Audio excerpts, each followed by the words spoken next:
मिरजेत Bharatiya Janata party आणि सुरेश भाऊ खाडे युवा मंच यांच्या वतीने युवा नेते सुशांत दादा खाडे यांनी केले दहीहंडीचे आयोजन। सालाबादप्रमाणे दिनांक 19 ऑगस्ट 2025 रोजी सायंकाळी 6 वाजता मिरज हायस्कूल मिरज या क्रीडांगणावरती भव्य दहीहंडीचा थरार रंगणार आहे।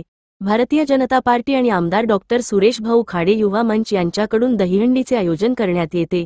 यावर्षीचे दहीहंडीचे हे तिसरे वर्ष असून या कार्यक्रमासाठी धर्मवीर छत्रपती संभाजी महाराजांच्या जीवनावरील नाट्य व सुप्रसिद्ध अभिनेत्री सोनाली पाटील व नयन जयप्रकाश यांच्यासह महाराणी सईबाई प्रतिष्ठान महिला गोविंद पथक मुंबई या खास आकर्षक ठरणार आहेत।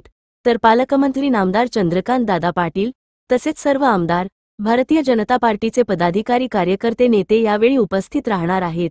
ही दहीहंडी 1,55,555 रुपयाची ठेवली असून उद्या या दहीहंडीचा थरार मिरज हायस्कूल या क्रीडांगणामध्ये रंगणार आहे।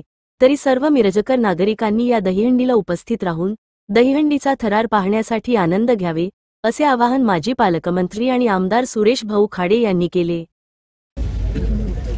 भारतीय जनता पार्टीची भव्य दिव्य दिंडी मिरज हायस्कूल मिरज येथे संपन्न होते। ह्या दहीहंडीचं नियोजन करत असताना सांस्कृतिक कार्यक्रम असतील, ऐतिहासिक कार्यक्रम असतील, मनोरंजनाचे कार्यक्रम असतील, असे कार्यक्रम इथं आयोजित केलेले आहेत। पावसाचा व्यत्यय असला तरी देखील हा सुंदर असा कार्यक्रम आपण मिस करू नये असं माझं सगळं नागरिकांना, बंधू बहिणींना, सर्व मतदारसंघातल्या सगळ्या लोकांना माझं आव्हान आहे। हा कार्यक्रम करत असताना निश्चितच सर्वच कार्यकर्ते, सगळे माझे आजी नगरसेवक सरांना धन्यवाद देईन की सरांनी आम्हाला हे ग्राउंड दिलं त्यांच्या शाळेचं, त्यामुळे सरांना आम्ही धन्यवाद देईन, नागुरुजी सरांना। ह्या कार्यक्रमाला उपस्थित असलेले संदीप आहेत, आमचे डिगोळे आहेत, परत कोरे आहेत, तर आमचे देसाई सरकार आहेत, त्यामुळं आमचे पाटील आहेत, बाकीचं दिगंबर आहेत, विजू आहे, बाकी सर्वच, आणि बाकीचं जाधव आहेत, आणि नगरसेवक पांडू कोरे आहेत, त्यामध्ये आणखीन गणेश माळी साहेब आहेत, बाकी कोण राहिलं तर बाकी सगळेच आम्ही जे एक्झिक्युशन करणारे ही दहीहंडी सक्सेस करण्यासाठी सगळ्यांचं योगदान इथे लाभलेलं आहे आणि सगळे योगदान देत आहेत, त्यामुळे मला आनंद वाटतो।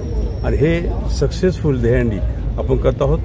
पाण्याची थोडीसं पावसाच्या पाण्यामुळे थोडंसं व्यत्यय करतो, पण उद्या सकाळपर्यंत हे ग्राउंड जसं पाहिजे असं, जे गोविंदांना खेळण्यासाठी दहीहंडी फोडण्यासाठी ज्या पद्धतीचं पाहिजे त्या पद्धतीचं तयार करण्याची भूमिका आम्ही धरलेली आहे। आतापासूनच आम्ही त्या कामाला लागलेलो आहे, जेणेकरून माता बहिणीसाठी आम्ही सेपरेट बसण्याची अरेंजमेंट केलेली आहे। त्यांच्या खुर्च्या तिकडे सेपरेट असतील, त्या लेडीज लोकांचं एक अपार्टमेंट त्यांचं वेगळं असेल, त्या दृष्टिकोनातून त्यांची सोय आम्ही तिथं करतोय। त्यामुळं 19 तारखेला संध्याकाळी 7 वाजता आपण सर्व नागरिकांनी ह्या दहीहंडीचा सगळा लाभ घ्यावा, आनंद घ्यावा, एवढीच माझी नम्र विनंती आहे।